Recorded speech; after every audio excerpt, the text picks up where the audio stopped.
और उसकी महिमा को पश्चात माने देख लेता है, इतनी तो शोक, वो भी आनंद में मग्न हो जाता है, वो भी शोक मुक्त हो जाता है। तब तो को शोक एकत्व मन पश्चात, वो देख लेता है कि मैं तो वही हूं जो मैं आप लोगों को बताता हूं कि जब आपके शरीर में जाने वाला प्राण जो है, जिससे आप जी रहे हो, और ये प्राण कोई आपका अलग का नहीं है, ये तो उसी अनंत का भाग है, और वो आपके शरीर में जा रहा है, उसी अनंत में आ रहा, अनंत से जा रहा, अनंत में आ रहा है। जब आप इसको देखते रहोगे तो उस प्राण के मूल रूप की महिमा जान जाओगे, और जब उसकी महिमा जानोगे तो आपको मृत्यु से भय लगेगा। क्या मरना है? प्राण का बंद होना मरना है ना, तो प्राण कहां बंद होगा? आप जरा सोचिए, आप निर्भय हो जाओगे, आप मृत्यु का एक तमाशा समझोगे, एक डिवाइन प्लेस समझोगे, और इत भी तुसो कर जब उसकी महिमा को जहां आपने जाना और ये देख लिया कि ये सब तो उसी की प्रोजेक्शन है, उसी की अभिव्यक्ति है, उसी का प्रकाश है, तो आप शोक से मुक्त हो जाएंगे। और यही बात भगवान ने गीता में समझाई है, और यही बात वेद कहता है। तो जो ऋग्वेद में समझाया गया है कि ये मनुष्य शरीर जो है यही वृक्ष है, उसी को यहां पर भगवान ने ये विचित्र वृक्ष के रूप में वर्णन किया है, और बताया कि अधस्योर्धम प्रस्तुता तस्य शाखा, इसकी शाखाएं माने प्रवृत्तियां, ये नीचे की तरफ भी गई है, ऊपर की तरफ भी गई है। अब तुम किधर जाना चाहते हो तुम्हारे ऊपर निर्भर करता है। और ये गुण प्रवृद्धा, गुणों से विस्तार को प्राप्त हुई है, सतोगुण, रजोगुण, तमोगुण से। तमोगुण से नीचे फैली है, सतोगुण से ऊपर फैली है, रजोगुण से मध्य में स्थित है। और विषय ही इसके प्रवाल है, विषय ही इसमें कोपल है, जिससे इसकी सुंदरता, मोहकता दिखाई देती है। प्रवाल, विषय प्रवाला। और अदस्य मूलान अनुसंततानि कर्मानुबंधी मनुष्य लोक है, और इस मनुष्य लोक में कर्म के द्वारा बंधी हुई अदस्य मूला अनुसंततानि, लगातार, अनुसंततानि माने लगातार, सतत जो कुछ कर्म आप करते हो वो लगातार करते हो, उसको एक को काटो दूसरा खड़ा रहता है, और उसी में ये बधा हुआ है कर्मानुबंधीन मनुष्य लोक। ये जीव इस मनुष्य लोक में इस कर्म प्रवाह के द्वारा ही बधा हुआ है, और उसी से ये अनुसंततानि, ये जितने प्रकार के लगातार क्रम, एक योनि से दूसरे योनि में, एक अवस्था से दूसरे अवस्था में, एक रूप से दूसरे रूप में, ये जो घूमने का प्रवाह है, ये सब उस कर्म के अधीन है, कर्म ही इसमें कारण है। तो भगवान ने कहा कि अदस्य मूला मूलानि अनुसंततानि कर्मानुबंधी मनुष्य लोग।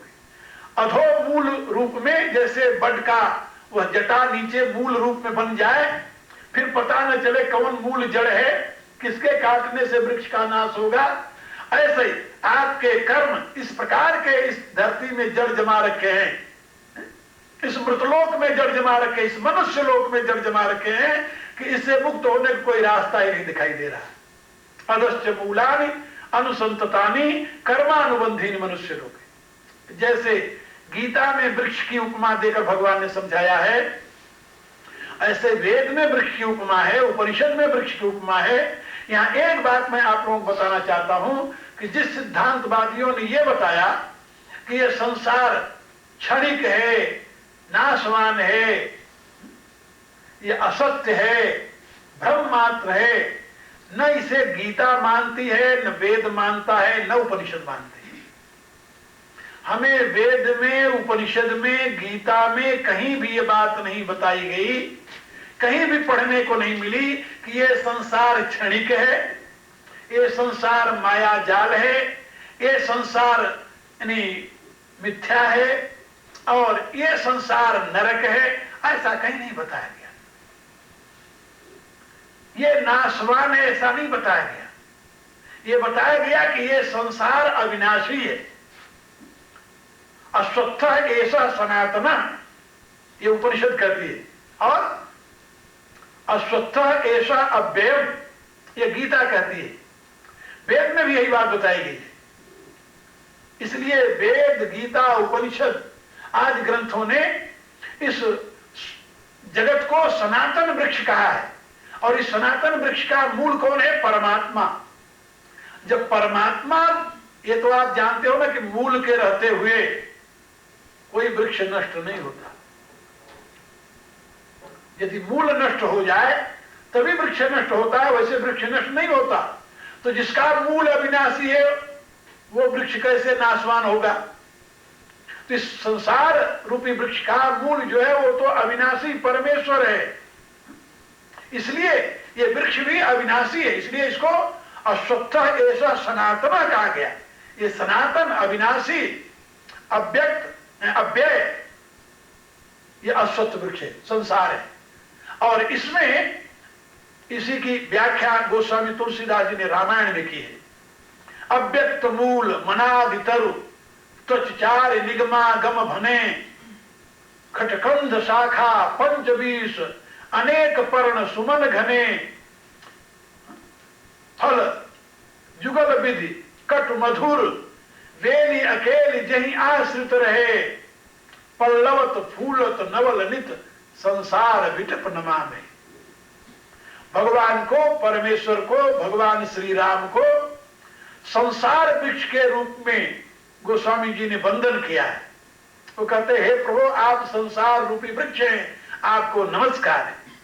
इसी रूप से श्रीमद् भागवत में 11वें स्कंध में, इसी प्रकार से महाभारत के आश्वमेधिक पर्व में उस परमेश्वर को संसार वृक्ष के रूप में वंदन किया गया है, उसकी महिमा का वर्णन किया गया है।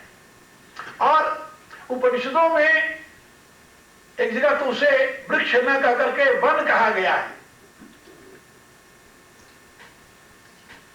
उसको वन कहा गया है, क्योंकि एक वृक्ष नहीं, ये अनंत वृक्षों का ये सारा जो समूह है सब उसी का स्वरूप है, उसी की महिमा है, इसलिए तद्वनम नाम ऐसा कहकर घोषित किया गया है। अनंत ब्रह्मांड का चिंतन करने वाले ऋषि ने कहा कि वो वृक्ष नहीं हो तो वन है, ऐसा तद्वनम नाम। और ये जो वृक्ष है, वन है, ये परमात्मा का स्वरूप है, इसलिए ये अविनाशी है। अब इसमें एक बात आगे आएगी, वो मैं समझाऊंगा आपको। यहां पर भगवान ने बताया कि वृक्ष को तो वृक्ष उसे कहते हैं जो छेदन किया जाए, जैसे अभी मैं बताया वृक्ष शब्द का शाब्दिक अर्थ होता है जो छेदन किया जाए, जिसको काटा जाए, उसे वृक्ष कहते हैं। तो इसको वृक्ष की उपमा दी है, लेकिन भगवान ने इसे अश्वत्थ वृक्ष कहा है। और इसको काटने की जो बात कही है उसका क्या अभिप्राय है वो आगे आएगा। असंग शस्त्रेण दृढ़ेन चित्वा, कहा इसको कोई वस्तु नहीं जिसको काटोगे ऐसे आप, ये तो असंगता रूपी शस्त्र से दृढ़ता के साथ इसका छेदन होता है, माने इसको इसके मूल की तरफ जाया जाता है, इसके मूल का पता लगाया जाता है। तो यहां पर दूसरे श्लोक में भगवान ने बताया कि अदस्योर्धम प्रतिता तस्य शाखा गुण प्रवृद्धा विषय प्रवाला, इस विषय रूपी प्रवालों से, कोपलों से युक्त सतरज तम रूपी गुणों के द्वारा वृद्धि को प्राप्त हुआ ये संसार वृक्ष जो है, इसकी शाखाएं ऊपर भी गई हैं और नीचे भी गई हैं। इसमें जो नीचे की शाखाएं हैं वो लगातार एक दूसरे के साथ बढ़ती चली जाती हैं, क्योंकि कर्मानुबंधीन मनुष्य लोग का कर्म रूपी कर्म के द्वारा अनुबंधित होने के नाते इस मनुष्य लोक में इसकी शाखाएं जो हैं, अधो शाखाएं जो हैं, वो अदस्य मूला अनुसंतता और लगातार वृद्धि को, प्रवाह को प्राप्त होती रहती है। अब इससे इस वृक्ष के जड़ तक यदि पहुंचना हो, मूल को जानना हो, फिर आगे इसकी विधि भगवान समझाएंगे और वो फिर मैं आप लोगों को कल बताऊंगा। आज तो समय पूरा हो गया मेरा। यहां पर आगे का जो श्लोक है, न रूपमस्य तथोपलभ्यते नान्तो न चादर न च संप्रतिष्ठ अश्वत्थमेनं सुविरूढ़ मूल मसंग शस्त्रेण दृढ़ेन चित्वा। ये भगवान का उपदेश है, इसकी व्याख्या कल की जाएगी। अब प्रार्थना कीजिए आप लोग। जो लोग हिंदी नहीं जाने हैं, इतनी देर तक बैठे रहे हैं, उनको भी मैं थोड़ी बात समझा दूं 2-4 लाइनों में। 2 Today, I told here, Lord Krishna is telling that this word is like a tree, like a banyan tree. That's called banyan tree in our language. People tree and banyan tree, there are two kinds of tree. They are divine trees. So this universe is like a banyan tree. And root of this tree is God Himself. Okay?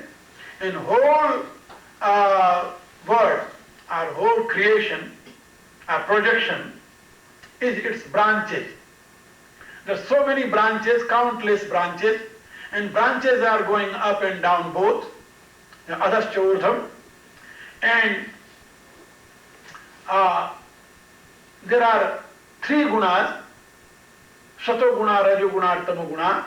These gunas become cause of these branches, and there are 5 sorts of object of senses, as a shabda, sparas, rupas, gandha, sound, touch, and